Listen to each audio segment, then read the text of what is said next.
Hi friends, welcome back to my channel. So ఇవాళ మనం చేసేది ఏంటో తెలుసా? చల్లచల్లగా ఈవినింగ్ టైం వర్షం పడుతున్నప్పుడు అలా పకోడీలు తింటే ఎంత బాగుంటుంది చెప్పండి. సో ఇవాళ మనం చేసుకోబోయే వంటకం పకోడీ స్నాక్స్, ఉల్లిపాయ పకోడీ అన్నమాట. సో ఉల్లిపాయ పకోడీ అంటే ఎవరికి ఇష్టం ఉండదు చెప్పండి. సో ఇవాళ నేను ఈ గిన్నెలో శనగపిండి, బియ్యపిండి, పసుపు, జీలకర్ర, ఉప్పు, కారం, ఇది అల్లం వెల్లుల్లి పేస్ట్, ఇదేమో ఏంటో తెలుసా, గరం మసాలా, ఉప్పు, కారం, పసుపు, అల్లం వెల్లుల్లి అన్నీ వేసి సరిపడా. తర్వాత ఉల్లిపాయలు మెయిన్ ఇంగ్రీడియంట్ ఇందులో. సో ఉల్లిపాయలు కూడా వేసేసాను. ఇప్పుడు ఇందులో కోసేసుకుని రెడీగా పెట్టుకున్నాను. ఇప్పుడు మనం వేయటమే తరువాయి. సో ఒక 3 చిన్న ఉల్లిపాయలు అయితే తీసుకున్నాను నేను ప్రెజెంట్.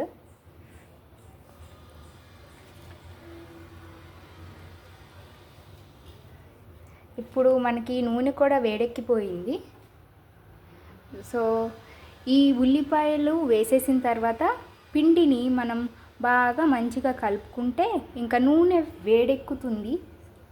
సో వేసాక నేను క్లియర్గా మళ్ళీ ఎక్స్ప్లెయిన్ చేస్తాను.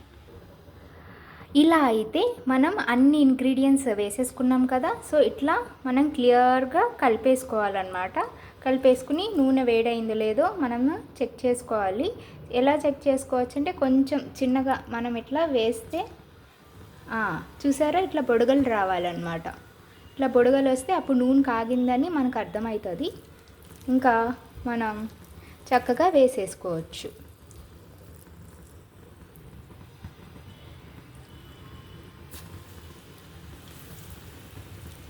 చూసారా ఎంత మంచిగా వేగుతుందో.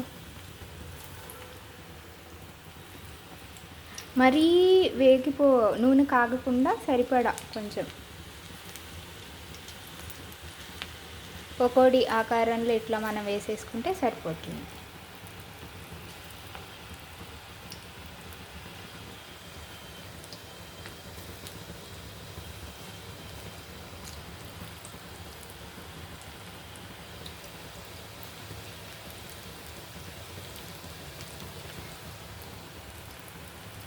ఓకే ఫ్రెండ్స్, ఇవైతే ఏగుతాయి. ఏగిన తర్వాత తీసిన తర్వాత మళ్ళీ మీకు చూపించేసాను. ఓకే, వావ్ ఎంత బ్యూటిఫుల్గా వచ్చినాయి పకోడీ. మన పకోడీ రెడీ అయిపోయింది. సో ఈవినింగ్ టైం అలా వర్షం లైట్గా పడుతున్నప్పుడు తింటూ ఉంటే బాల్కనీలోకి వచ్చి ఎంత హ్యాపీగా ఉంటుంది. స్నాక్స్ అంటే ఎవరికి ఇష్టం ఉండదు, అందులోనూ ఉల్లిపాయ పకోడీ. వావ్ ఎంత బ్యూటిఫుల్గా ఉంది. సో మీరు కూడా ఇలానే ట్రై చేసి నాకు చెప్పండి. సో మన ఛానల్ని సబ్స్క్రైబ్, లైక్ అండ్ షేర్ చేసేసేయండి. ఇంకో కొత్త రెసిపీ తోటి మీ ముందుకు వచ్చేసాను. అంతవరకు టేక్ కేర్.